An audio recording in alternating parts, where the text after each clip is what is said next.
C'est bon? Oui, je vous envoie ça. On commence, non? Attendez une seconde, s'il vous plaît. Ah, c'est direct, lui ok. que je-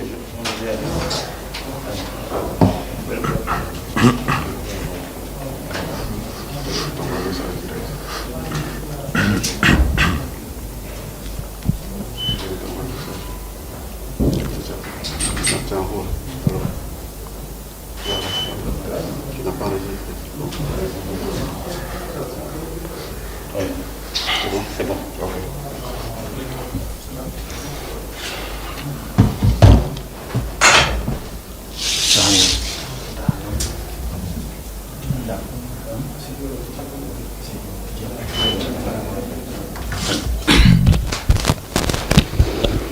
Bonjour, chers confrères.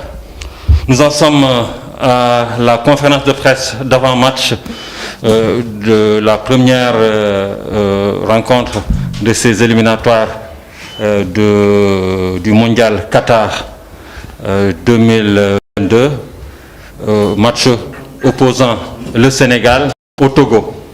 Et nous sommes avec le coach du Togo, Paulo Duarte, et Dahanam Djene, qui est le capitaine de l'équipe. Cette conférence de presse durera au plus 30 minutes et vous aurez droit à une question pour un début. Maintenant, on va directement aux questions. Vous vous présentez, vous déclinez donc votre identité avant de poser votre question. Monsieur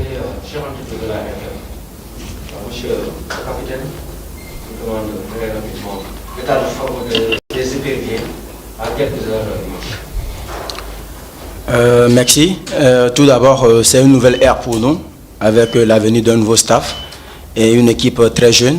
Donc, je peux dire que présentement, on a une équipe plus ou moins homogène et on est là pour apprendre. Donc, je crois qu'on est prêt pour le match de demain. Suivant.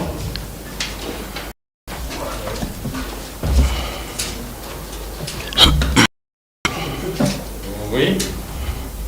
J'ai cru que quelqu'un avait levé la main. Oui.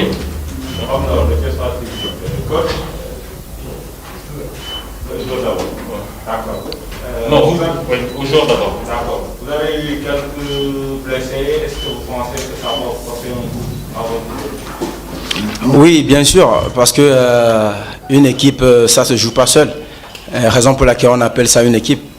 Tout d'abord, il y avait une liste, donc on a eu des blessés et d'autres joueurs qui ne sont pas arrivés. Cela apportera sûrement un coup sur nous. Mais en fin de compte, on a 23 joueurs, des guerriers, qui sont là pour apprendre, comme je l'avais dit, et qui sont prêts à tout donner pour la nation.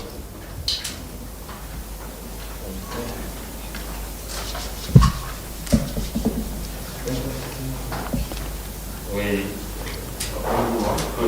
Vous vous présentez s'il vous plaît. Une question pour le capitaine. Que pouvez-vous dire sur l'adversaire du Sénégal? Ouais, nous sommes en face d'une équipe solide.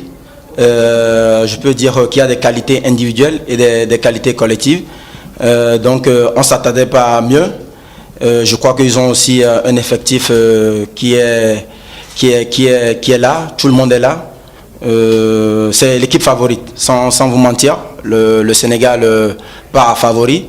Mais on est là pour jouer l'outsider. On est là pour apprendre. On est là pour représenter le pays dignement. Et je crois qu'avec cet engouement, on fera de très bonnes choses demain. Et une autre question.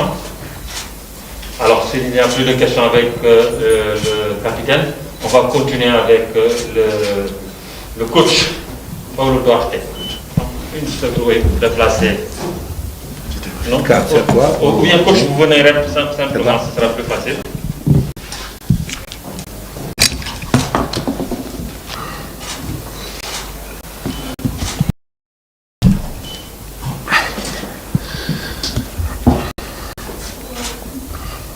Des questions pour le coach.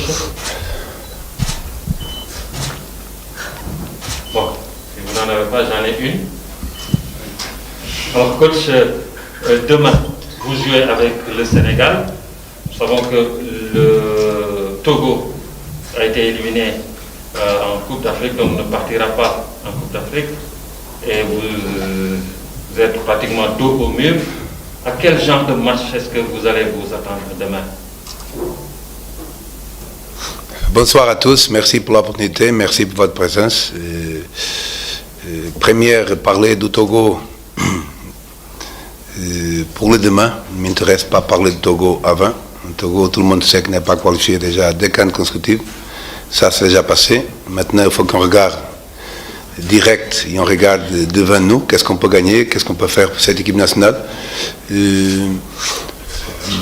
Un adversaire, comme notre capitaine a dit très bien, le grand favori a gagné une compétition africaine. Donc quand tu joues avec un candidat à gagner une compétition africaine, ça veut dire qu'ils sont le favori pour cette qualification pour la Coupe du Monde. Mais favori c'est une chose et réalité c'est autre chose. Une équipe de grands joueurs, grands effectifs. Mais comme je dis, nous sommes là pour discuter en groupe, à 4.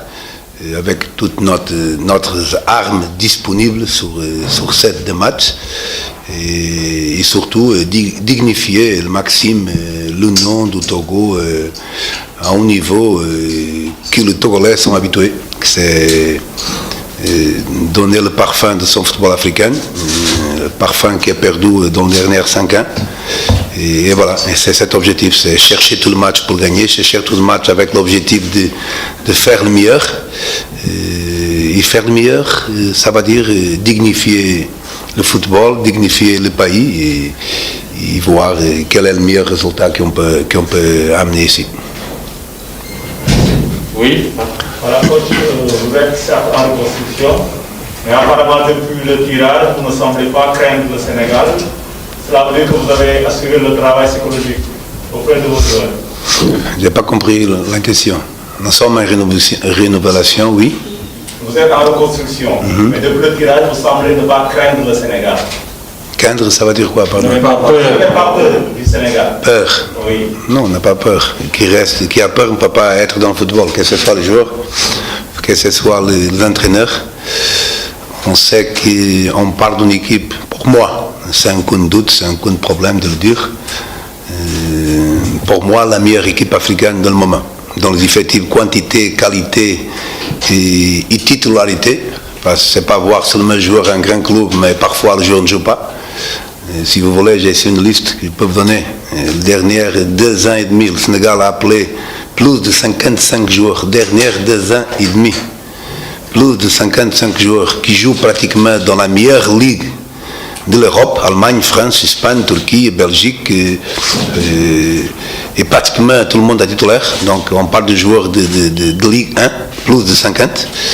Et ça m'oblige clairement à respecter le Sénégal comme une équipe forte. Mais respecter c'est une chose, et penser dans ma équipe c'est autre chose. Notre équipe, il y a une phase qui est dans un process de transition. Togo a perdu beaucoup de joueurs d'une énorme qualité. Il y a encore des joueurs qui sont là d'énorme qualité. Mais l'équipe doit être construite. On n'a pas peut-être... toutes les équipes d'Afrique passent pour ce moment difficile. On doit renouveler l'équipe avec intelligence et avec le temps. Peut-être au Togo, n'a pas le faire dans les dernières années avant. Avant, je ne parle pas seulement dans les dernières 3-4 ans, je parle avant même. Et aujourd'hui, on se trouve dans une situation qu'on a 6-7 joueurs d'un niveau habitué au grand niveau, et d'autres joueurs qui sont la jeunesse, joueurs locaux, joueurs qui jouent dans petits championnats comme Lituanie, comme Tunisie, comme Tunisie, avec respect, quand je parle de Tunisie, je ne joue pas à l'Europe.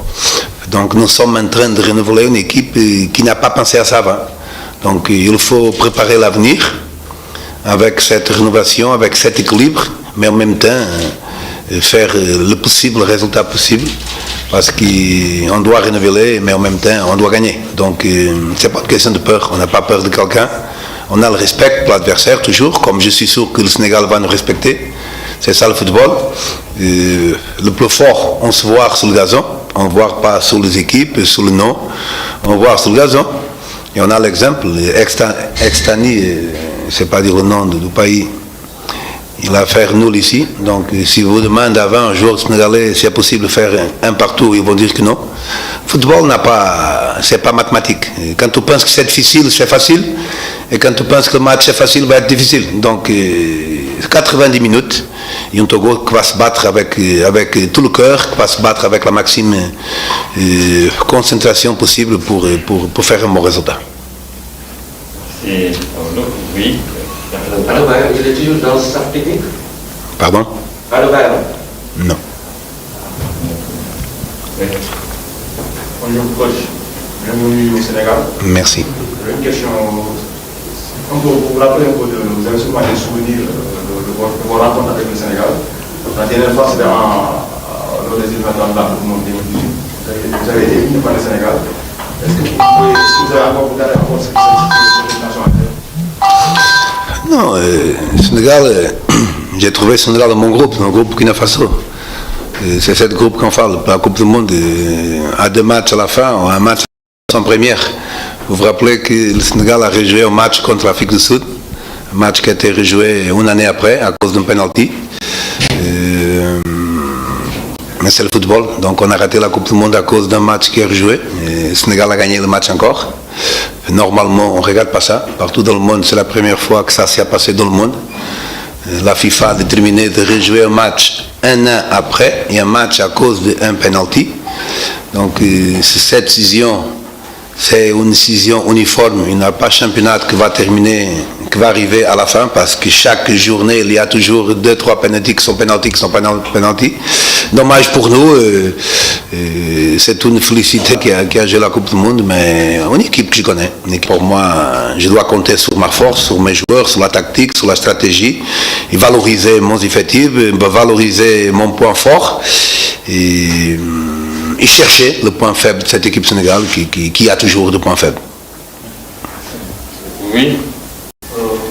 Vous prenez le micro et vous vous présentez s'il vous plaît. Bonjour, c'est Mohamed Sen Football TV. J'ai une question pour le coach Duarte.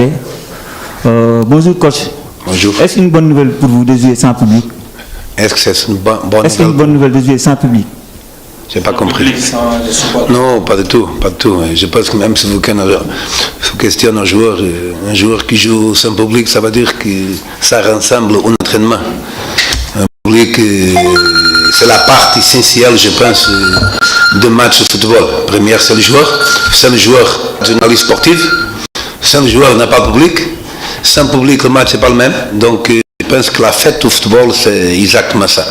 La fête du football, c'est son public, le sporteur de chaque équipe, et c'est ça qu'on appelle le 12e joueur. Et quand tu as un match avec 90 personnes dans le stade, ou 50 000, ou 60 000, la qualité du jeu, la qualité de passe, peut-être même passe avec un stade vide, et même passe avec un stade plein, c'est le même passe, mais c'est comme le passe, c'est plus joli, c'est comme le match est plus joli. Donc on va attendre, nous sommes dans une époque difficile, il faut le dire. L'Europe a commencé déjà à ouvrir les portes. Je pense que l'Afrique aussi doit commencer à se préparer à ça. Mais pour moi, ça, c'est pas le plus important. Donc, quel genre de match attendez-vous? Quel genre de match attendez-vous alors? Pour moi, le plus important, c'est... Je pense que l'Afrique doit être toujours respectée. L'Afrique n'est pas respectée. On ne peut pas jouer des matchs dans 8 jours. Le joueur ne peut pas arriver dimanche, ou certains joueurs arriver lundi et jouer le match mercredi. Ça, c'est pas respect pour le football africain. Ils ne font pas ça à l'Europe. Et je suis européenne. Avant, on fait double journée, c'est pas normal. Je parle de moi. L'entraîneur au Sénégal, il est là à 3 ans, 4 ans, il connaît ses effectifs, il y a une dynamique en marche déjà à 3 heures, le joueur connaît qu'est-ce que le coach veut déjà. Un coach qui arrive ici aujourd'hui et qui a fait 2 entraînements, un avec moitié de l'équipe, autre aujourd'hui. Aujourd'hui même, je suis obligé de faire 2 entraînements, stratégie demain matin et un peu de tactique. Et aujourd'hui, je vais faire une petite velocité de réaction, une petite position de balle. On n'a pas le temps même de dire bonjour aux joueurs. Mais le bonjour, ce n'est pas le plus important. Un joueur ne peut pas arriver lundi et jouer mercredi. Donc ça, je parle comme un entraîneur que défendre la couleur d'Afrique. Ce n'est pas normal que nous, on accepte ça. On a l'obligation, on a le droit avoir le même respect. Le même respect. Et ça, pour moi, c'est le plus important. Fait pas si on va voir public, on ne va pas parler. Ça, c'est les choses indispensables dans le football, c'est le public. Mais après, il y a des choses qui on cache, qui on se ferme. Mais ok, ça va. Ça, je pense qu'on peut parler après et on peut s'allonger après. Merci. Merci. Oui. Attends, vous prenez le micro et vous présentez. Oui, vous présentez-vous. Oui. Merci, Ibrahim, journaliste Walfadjri. Bonsoir, coach. Ibrahim Ndiaye, journaliste Walfadjri. Bonjour. Voilà, merci d'être venu au Sénégal. Et comment vous trouvez l'accueil? Comment vous trouvez l'accueil et également comment vous voyez la pelouse, comment dire encore, l'état du pelouse? Fantastique. Fantastique. N'a pas autre réponse. Et une pelouse comme dans l'Europe. Qualité supérieure. Qualité 0 à 10, 10. Et l'accueil, tantôt vous êtes au Sénégal, L'accueil du public? Comment vous voyez l'accueil? Normal, bien. Gens sympas, conditions formidables, donc rien à dire, seulement à remercier. Même l'organisation de l'Afrique, 3 personnes, 4 matchs avec nous, efficacité, qualité de service total, très bien. On va continuer la conférence de presse. Mais je vous prie de mettre vos téléphones en mode avion ou bien sous silence pour ne pas déranger. Bonjour, c'est Ousmane Diko de Seneweb. Coach, vous avez parlé tout à l'heure que quand vous rentrez dans le terrain, vous jouez sur vos qualités, vos stratégies et essayez de trouver les points faibles de l'adversaire. Alors pour le Sénégal, quels sont ces points faibles? On ne peut pas te dire. On doit chercher, on doit trouver, on doit minimiser la force de l'adversaire, mais en même temps chercher des points faibles. Il n'y a pas d'équipe parfaite dans le monde. Mais on doit l'expliquer aux joueurs quel est le point faible, on doit le garder, quelle est la... Et après appliquer notre stratégie. Oui, la seconde. Une autre question. Ok. S'il n'y en a pas, oui, une toute dernière question. S'il n'y a pas une toute dernière question, on vous remercie. Merci à vous. Merci.